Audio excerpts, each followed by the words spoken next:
전에 모 통신사의 광고 문구 중에 또 다른 세상을 만날 때에는 잠시 꺼두셔도 좋습니다. 때와 장소를 가리지 않는 스피드 땡땡땡, 이런 광고가 있었습니다. 즉 핸드폰은 때와 장소를 가리지 않고 터진다는 것이죠. 그런데 우리는 때와 장소를 가려야 합니다. 예컨대 결혼식에 가는 사람은 결혼식에 알맞는 복장과 말을 통해서 예의를 지켜야 하고, 또 어떤 이침식에 가는 사람은 이침식에 걸맞는 예의를 갖춰야만 합니다. 즉 때를 알고 때에 맞게 행동을 해야 한다라는 것입니다. 성경에서도 이 때에 대해서 많이 나오는데, 성경에서는 때를 말할 때 크게 두 가지 때를 말해줍니다. 첫 번째는 크로노스인데, 이것은 일반적인 시간, 물리적인 시간을 말합니다. 즉 지금이 몇 시 몇 분이야, 그러면 이것은 크로노스입니다. 크로노스는 모든 사람에게 다 동일합니다. 즉 1년은 365일이고 하루는 24시간, 봄, 여름, 가을, 겨울은 모든 사람에게 다 똑같이 오듯이 크로노스는 동일한 시간, 객관적인 시간입니다. 반면에 카이로스라는 시간도 있는데, 이 카이로스는 일반적인 시간, 물리적인 시간이 아니라 특별한 시간, 운명적인 시간을 말합니다. 즉 크로노스가 객관적인 시간이라면 카이로스는 주관적인 시간이 되는 것이죠. 이 카이로스는 단 1분이라 할지라도 1분이 사람의 운명을 바꿀 수도 있습니다. 오늘 우리가 읽은 이 본문에서도 때에 대해서 나오고 있는데, 이 본문에 나오는 때는 무엇입니까? 이것은 카이로스입니다. 11절 말씀에 보시면 이렇게 나오고 있습니다. 또한 너희가 이 시기를 알거니와 자다가 깰 때가 벌써 되었으니 이는 이제 우리의 구원이 처음 믿을 때보다 가까웠음이라. 너희가 이 시기를 안다라고 했는데, 이 시기는 어떤 시기입니까? 바로 뒤에 자다가 깰 때라고 말을 했으니까 이것은 종말의 때를 말하고 있는 것이죠. 즉 마지막 주님이 다시 오실 재림의 시간이 가까웠다라는 것입니다. 그 날의 특징은 무엇입니까? 바로 뒤에 보니까 이제 우리의 구원이 처음 믿을 때보다 가까웠습니다 라고 말을 했습니다. 여러분, 구원이라고 하는 것은 상당히 포괄적인 개념입니다. 먼저 구원에는 과거형이 있는데, 이것은 우리가 예수를 믿고 의롭다 칭함을 받는 칭의의 사건을 말합니다. 이것은 이미 우리에게 이루어진 사건입니다. 그런데 구원에는 과거형만 있는 것이 아니라 현재의 개념도 있습니다. 그것은 바로 성화입니다. sanctification.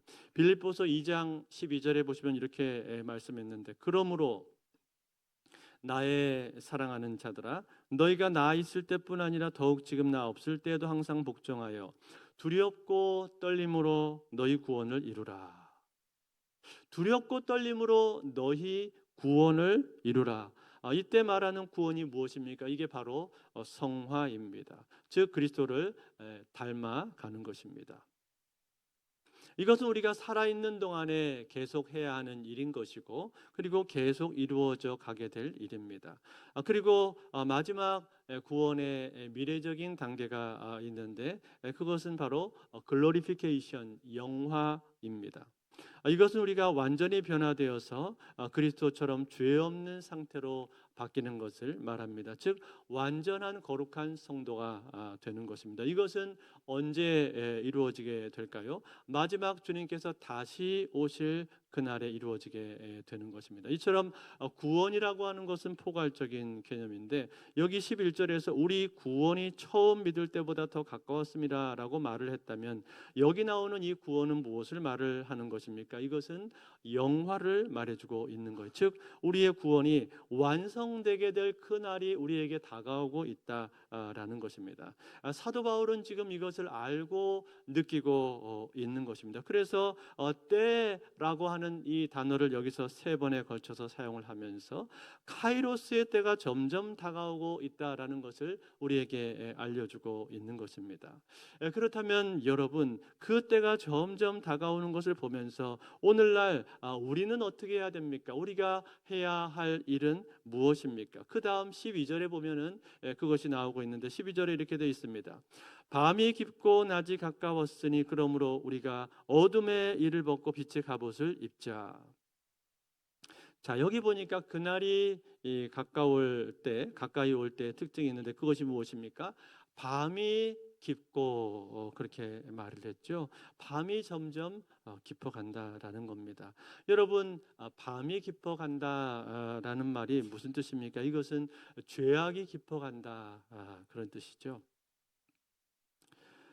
왜 죄악을 여기서 밤에다가 비유를 했을까요? 왜냐하면 밤이라고 하는 것은 죄를 짓기에 딱 좋은 시간이기 때문에 그렇습니다. 여러분, 밤은 어떻습니까? 밤은 보이지가 않잖아요. 내가 무슨 짓을 하는지가 가려진단 말이죠. 즉 밤거리를 혼자 쏘다니고 배회해도 내 얼굴이 다른 사람들에게 잘 드러나 보이지가 않습니다. 밤에 의해서 가려질 수가 있기 때문에, 그래서 죄를 짓기가 좋다 그 말이에요.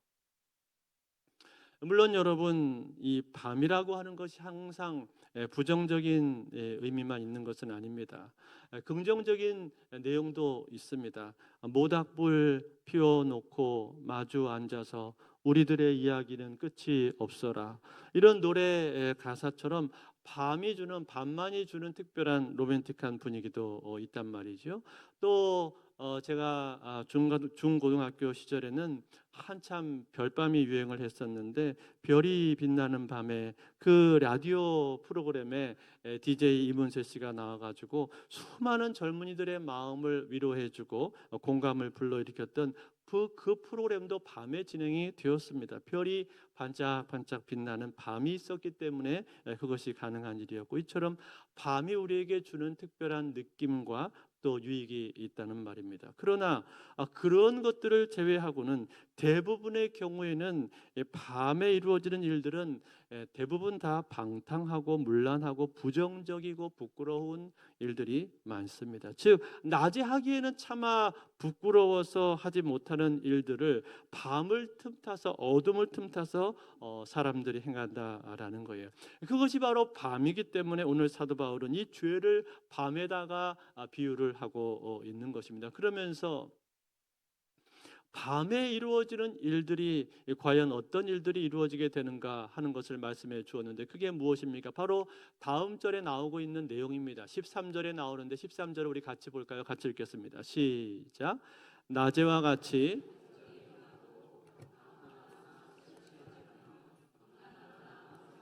말며 다투거나 시기하지 말고. 자, 여기 보니까 밤에 이루어지는 일들이 쭉 나오고 있는데 제일 첫 번째로 나오는 게 뭡니까? 방탕이라고 했죠. 여러분, 방탕이라고 하는 것이 무엇입니까? 방탕은 이 극단적인 무절제와 탐욕을 말하는 것인데, 주로 술자리나 유흥점에서 잡담하면서 시종 떠들어대는 행위, 흥청망청하는 행위를 지칭하는 말입니다. 그래서 바로 뒤에 이어서 술 취함이라고 하는 단어가 나오고 있죠. 술 취하지 말라. 이처럼 방탕과 술 취함이라고 하는 것은 이 두 가지는 뗄래야 뗄 수 없는 관계에 있는 것입니다. 즉 방탕한 사람은 술에 취하게 되어 있고, 술 취한 사람은 방탕한 삶을 살게끔 되어 있다라는 거예요. 이 방탕입니다. 그 다음에 뒤에 나오는 것은 무엇입니까? 음란하거나 호색하지 말며. 음란이나 호색, 이것은 둘 다 성적인 단어입니다. 로마 사회의 성적으로 타락한 모습을 염두에 두면서 지금 하고 있는 말입니다. 그 당시 로마는 공중 목욕탕 문화가 발달되어서 사람들이 성적인 쾌락을 노골적으로 즐겼고 매춘과 난교 또 음담패설이나 성적인 농담을 거침없이 하곤 했었습니다. 이러한 문란한 분위기를 사도 바울이 지금 말을 하고 있는 겁니다. 그런데 여러분, 이것은 꼭 로마뿐만이 아니라 고린도에도 이러한 분위기가 만연이 되어 있었고, 아니 오늘날 우리가 살고 있는 이 시대에도 역시 그렇지 않습니까? 성적인 타락상이라고 하는 것은 말로 다 할 수가 없잖아요. 요즘은 컴퓨터라든지 스마트폰을 몇 번만 클릭을 해도 금방 음란한 동영상에 접속이 되고, 심지어는 미성년자들을 성적으로 착취해서 음란 동영상을 제작하다가 감옥에 갇히게 되는 그런 사람들도 뉴스에 나옵니다.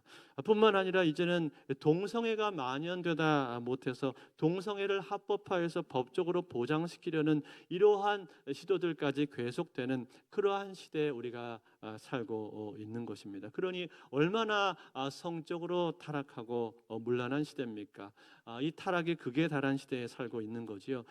그런데 이것이 마지막 때에 이루어지는 모습이다라고 말씀을 해주고 있는 겁니다. 그런가 하면 또 바로 뒤에 보니까 뭐라고 말했습니까? 다투거나 시기하지 말고 그랬죠. 이것도 역시 이 두 단어가 서로 연결이 되어 있는 것인데, 즉 로마 시대 사람들의 호전적인 기질과 극심한 권력 투쟁을 연상시키고 있는 것입니다. 그런데 이것은 로마 시대뿐만 아니라 오늘날도 역시 마찬가지가 아니겠습니까? 사람들은 다른 사람들에 대해서 쉽게 분노하고 시기하고, 또 조금만 기분이 상하거나 언짢아지거나 마음에 들지 않으면 금방 다투고 싸우는 것을 우리가 보게 됩니다. 대표적으로 운전하다가 다른 차하고 시비가 붙어서 다투는 일이 얼마나 참 자주 일어나는지 모릅니다. 심지어는 화를 참지 못하고 자기 차를 가지고 남의 차를 들이받는 그런 사람들도 있습니다. 결국은 둘 다 크게 피해를 입게 되는 거죠. 자, 이러한 일들이 다 무엇이라고 말하고 있는 겁니까? 밤에 이루어지는 일들이다라는 거예요. 즉 밤이 깊어가면 깊어갈수록, 종말이 다가오면 다가올수록 이런 일들은 더욱더 많아지게 되는 것이고 더 잦아지고 더 심각해지게 된다라는 거예요. 사람들은 더욱더 쾌락을 쫓아가고 더 음란해지고 더 폭력적이고 더 과격하고 더 파괴적으로 점점 바뀌게 된다라는 겁니다. 그뿐만이 아닙니다. 디모데 후서 3장에 보시면 말세에 나타나는 또 다른 증거들, 또 다른 모습들에 대해서 말을 해주고 있는데 이렇게 말합니다. 디모데 후서 3장 1절과 2절 우리 같이 읽어볼까요? 같이 있습니다. 시작. 너는 이것을 알라. 말세에 고통하는 때가 이르러 사람들이 자기를 사랑하며 돈을 사랑하며 자랑하며 교만하며 비방하며 부모를 거역하며 감사하지 아니하며 거룩하지 아니하며. 자, 사람들은 자기를 사랑한다 그렇게 말을 했습니다. 또 돈을 사랑한다. 돈을 사랑하고 심지어는 부모 공경하는 것도 하지 않고 오히려 부모를 거역한다. 그리고 감사하는 마음이 없다 그렇게 말합니다. 뿐만 아니라 교만하여져서 자랑하기에만 바쁘다 그렇게 말을 했습니다. 이것이 말세에 나타나는 모습인데, 여러분 이게 오늘날 사람들의 모습 아니겠습니까? 사람들의 모습이 이대로 지금 나타나고 있는 거죠. 그뿐만 아니라 3절과 4절에도 계속 보시면은 이렇게 나옵니다.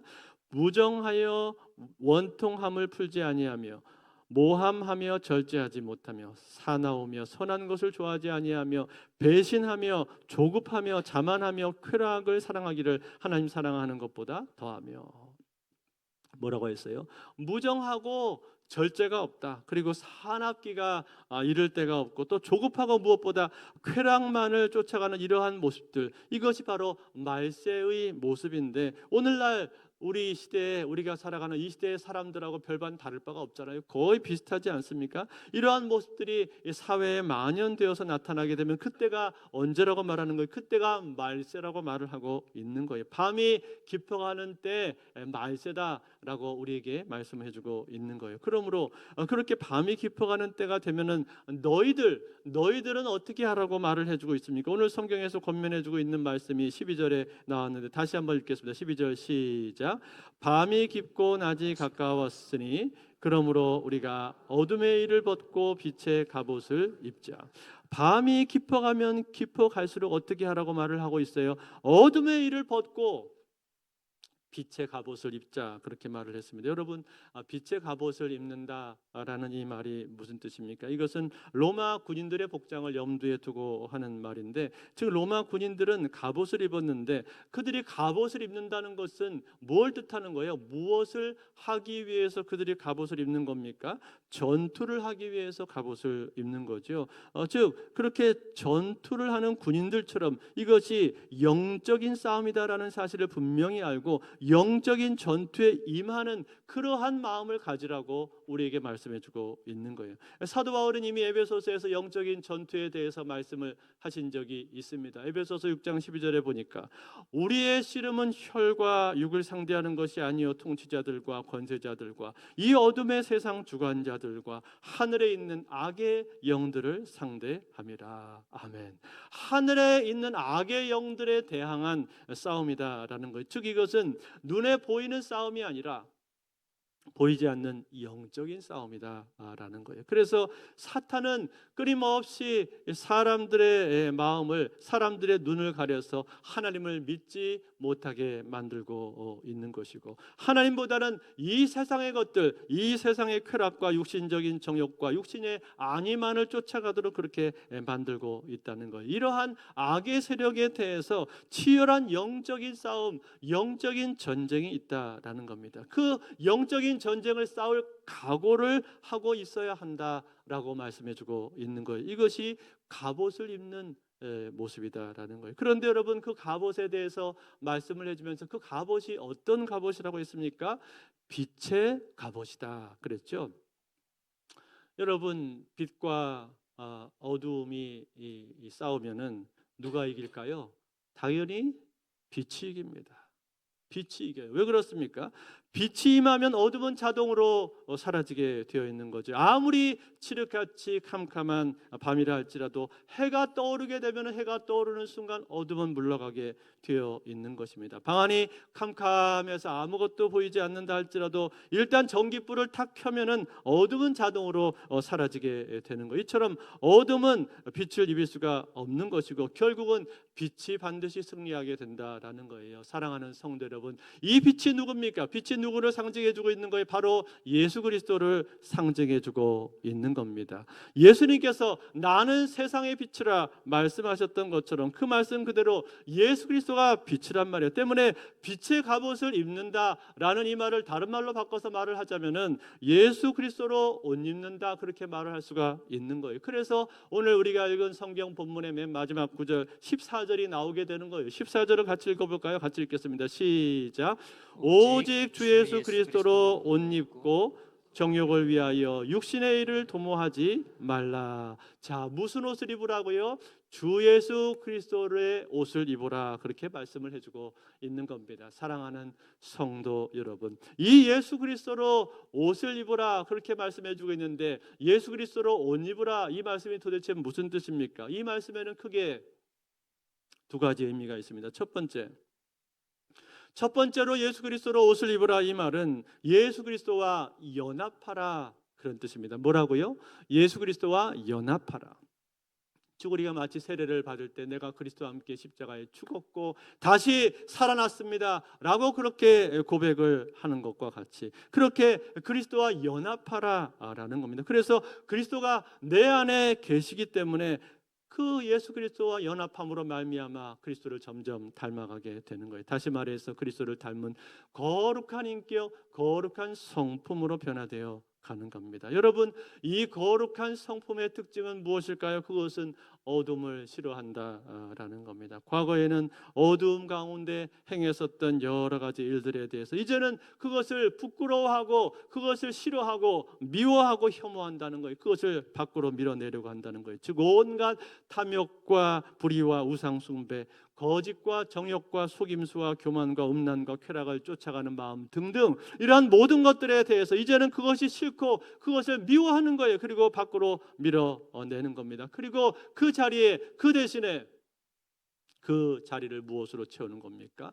거룩한 빛으로 채우는 거예요. 즉 주 예수 그리스도의 빛으로, 거룩한 빛으로 그 자리를 대신 채우는 거예요. 그래서 하나님의 말씀으로 그 자리를 채우고 하나님과 거룩한 교제인 기도로 그 자리를 가득 채우는 것이고 성도의 아름다운 교제로 그 자리를 가득 채우는 거예요. 거룩을 쫓는 삶을 살아가게 되는 거예요. 그래서 그리스도와 깊이 연합하게 되는 겁니다. 이것이 그리스도로 옷 입는다라는 것이 우리에게 주는 의미입니다. 두 번째로 예수 그리스도로 옷 입는다는 것의 의미는 무엇인가? 그것은 바로 예수 그리스도를 위한 삶을 사는 겁니다. 뭐라고요? 예수 그리스도를 위한 삶을 우리가 살아가는 겁니다. 즉 예수 그리스도께서 내 마음의 중심에 들어오셔서 나의 구주가 되어주셨고 나의 주님이 되어주셨기 때문에 이제는 나를 위해서, 나를 위한 삶을 사는 것이 아니라 그 예수님을 위한 삶을 사는 것이고 그의 복음과 그의 영광을 위한 삶을 살아가게 된다라는 거예요. 즉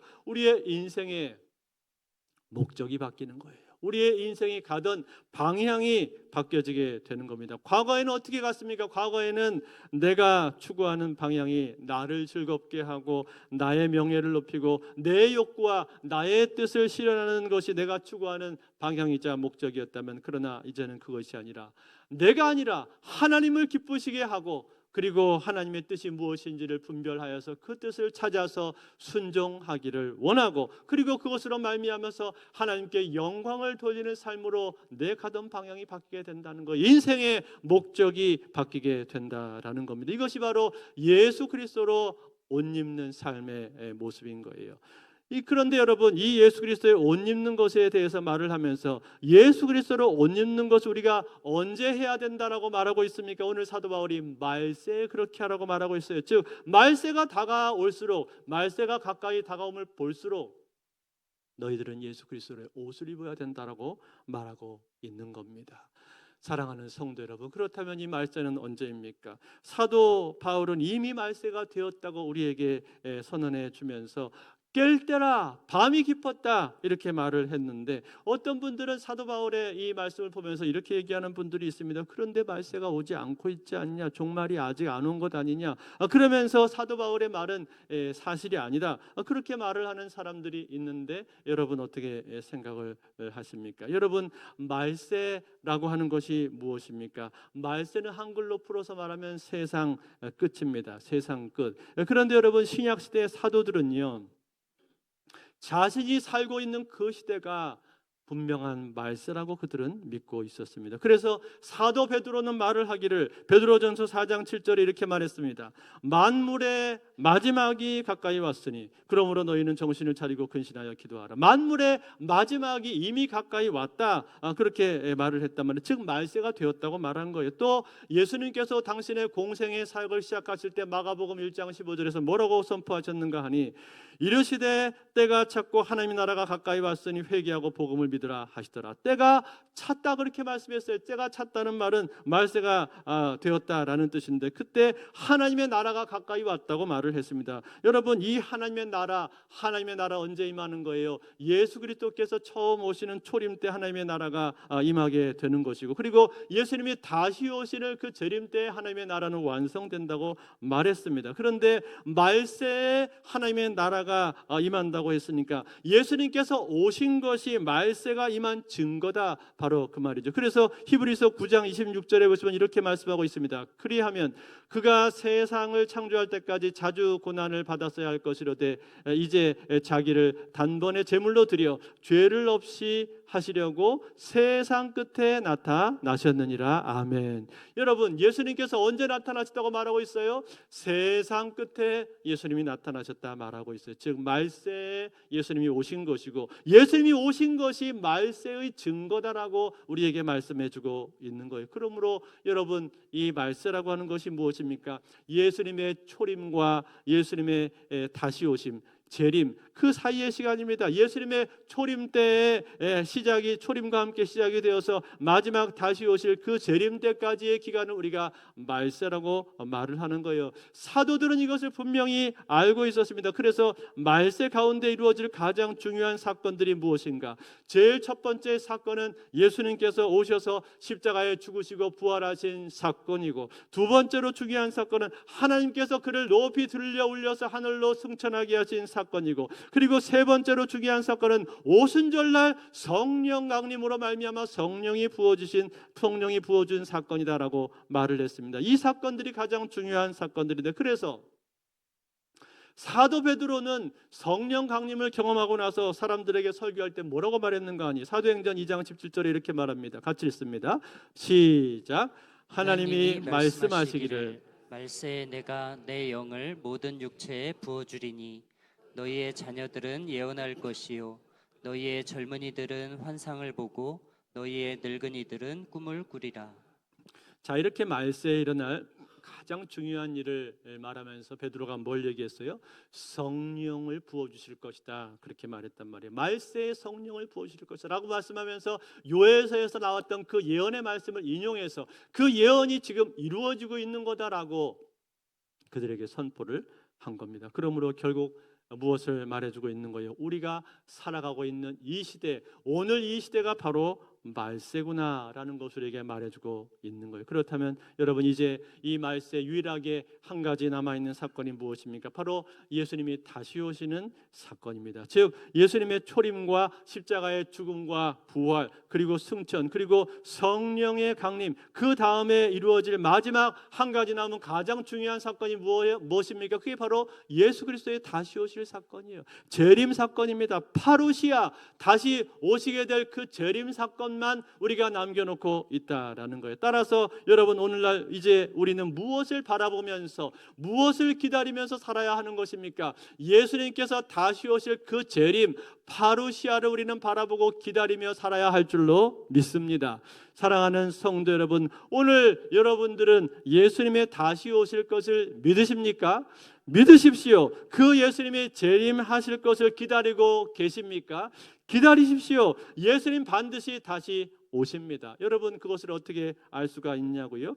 여러분, 예수님께서는 성경에 예언된 대로 이 땅에 오셨습니다. 그리고 성경 말씀에 예언하고 있는 그 말씀 그대로 십자가에 죽으셨고, 성경에 예언된 대로 사흘 만에 다시 살아나셨고, 성경의 말씀 그대로 하늘로 승천하셨습니다. 그리고 성경에 예언된 그대로 성령을 오순절날 부어주셨습니다. 그렇다면 성경에 예언된 대로 주께서 어떻게 하시겠습니까? 다시 오실 줄로 믿습니다.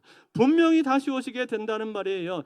반드시 예언된 대로 이 땅에 오시는 겁니다. 그러므로 사랑하는 성도 여러분, 오늘 우리가 해야 될 것은 무엇입니까? 다시 오실 예수 그리스도를 마음 가운데 대망하면서 기다리고 그날을 소망해야 되는 겁니다. 기다리시되 그냥 기다리는 것이 아니라 오늘 성경이 우리에게 권면해주고 있는 이 말씀처럼 밤이 깊고 낮이 가까이 왔으니 이제는 빛의 갑옷을 입고 영적인 싸움을 싸우라. 이 말씀처럼 우리는 빛의 갑옷을 입고 영적인 싸움을 싸워야 할 것이고, 그리고 온갖 세상적이고 육신적이고 정욕적인 쾌락, 방탕에 사로잡혀서 우리의 삶을 허비할 것이 아니라 오직 예수 그리스도로 옷을 입고 예수님처럼 날마다 거룩한 삶을 살아가고, 그리고 날마다 예수 그리스도를 위한 삶을 살아야 할 줄로 믿습니다. 이제 말씀을 맺겠습니다. 오래전에 이탈리아에서 북아프리카 출신의 한 청년이 마니교에 빠졌습니다. 마니교는 방탕을 합리화하는 이단이었습니다. 교리적으로 방탕이 인간이 가진 자연스러운 본능의 표현이다라고 강조를 했는데, 이 이단에 심취한 그는 편안하게 마음대로 죄를 지었습니다. 이 사람은 수사학을 전공하고 수사학의 교사가 되었기 때문에 탁월한 웅변을 가지고 자신의 저질 행동과 부도덕한 삶을 얼마든지 합리적으로 변증을 할 수가 있었습니다. 그렇지만 그의 양심까지 속일 수는 없었습니다. 죄를 지으면서도 양심은 늘 불안하고 허탈하고 공허했습니다. 그러던 어느 날입니다. 자기 집 바깥에서 아이들이 뛰어놀고 있었는데 그 아이들의 노랫소리가 들려왔습니다. 펴서 읽으라, 펴서 읽으라. 이 소리를 듣고 깜짝 놀라서 자리에서 일어나 보니까 자기 앞에 성경이 놓여 있었습니다. 그 성경책을 펼쳐보니까 그때 바로 이 로마서 3장 12절에서 14절의 말씀이 그의 눈에 들어왔습니다. 밤이 깊고 낮이 가까웠으니 그러므로 우리가 어둠의 일을 벗고 빛의 갑옷을 입자. 낮에와 같이 단정히 행하고 방탕하거나 술 취하지 말며 음란하거나 호색하지 말며 다투거나 시기하지 말고 오직 주 예수 그리스도로 옷 입고 정욕을 위하여 육신의 일을 도모하지 말라. 이 말씀을 읽는 순간 그는 정신이 번쩍 들었습니다. 그리고 하나님의 무서운 심판이 있다는 사실을 깨닫게 되었고, 동시에 어린 시절에 자신의 입술로 찬양하던 그 예수 그리스도로, 그리고 자기 어머니께서 그처럼 사랑하시던 그 예수 그리스도가 생각이 나면서 그분 앞에 나와서 눈물로 회개를 하고 가던 길을 돌이키게 되었습니다. 그리고 훗날 그는 예수 그리스도의 위대한 제자가 되었습니다. 그 사람이 바로 성 어거스틴이었습니다. 사랑하는 성도 여러분, 그렇습니다. 이 세상의 밤은 점점 더 어두워져 가고 있습니다. 오늘 이 시대를 한번 보십시오. 이 시대의 밤은 암흑처럼 점점 어두워져 가고 점점 깊어져 가고 있습니다. 그런데 여러분, 밤이 점점 깊어간다는 것은 다른 말로 바꿔서 말하면 뭐가 되는 것입니까? 이제는 곧 아침이 밝아온다라는 겁니다. 그렇지 않습니까? 여러분, 지난 과거의 역사를 한번 생각해 보십시오. 노아 시대에 온 땅에 죄악이 관영했을 바로 그때 홍수 심판이 찾아왔습니다. 또 사사 시대의 칠흑과 같은 어두운 시기에 사람들은 자기 소견에 옳은 대로만 살아가던 그 죄악이 깊어가던 바로 그때 그 어둠을 뚫고 한 줄기 빛과 같은 다윗 시대가 찾아오게 되었습니다. 그런가 하면 말라기 이 선지자 이후로 무려 400년 동안이나 침묵기, 암흑기가 흘러가고 있었지만 그 깊은 어둠이 지나고 나자 이 세상에서 가장 밝으신 예수 그리스도께서 이 땅에 오시지 않았습니까? 그리고 AD 5세기부터 15세기까지는 교회가 교권주의와 율법주의의 흑암 가운데 있었지만 바로 그때 16세기 종교개혁의 대광명이 온 세계를 밝게 비춰주지 않았습니까? 따라서 주님이 재림하시기 바로 직전에도 이 세상의 죄악은 더욱더 깊어져 가게 될 것입니다. 밤은 갈수록 더 어두워져 갈 것입니다. 그렇지만 여러분, 기억하십시오. 밤이 깊어가면 깊어갈수록 새벽은 밝아오고 있는 것입니다. 동트기 직전의 새벽 하늘이 가장 어두운 하늘입니다. 그러므로 사랑하는 성도 여러분, 오늘 우리는 이 땅의 밤이 깊어가고 있지만 그러나 그럴수록에 주님이 다시 오실 그 재림의 날이 우리에게 가까이 오고 있다는 사실을 분명히 알고 그 재림의 소망을 가지실 수 있기를 바랍니다. 동시에 이 땅을 살아가면서 어둠에 속한 나의 모든 일들을 벗어버리고 빛의 자녀로서 오직 예수 그리스도를 더욱더 닮아가고 예수 그리스도의 복음을 증거하고 그의 영광을 위해서 나의 남은 삶을 살아가는 저와 여러분들이 다 되실 수 있기를 주의 이름으로 축원드립니다.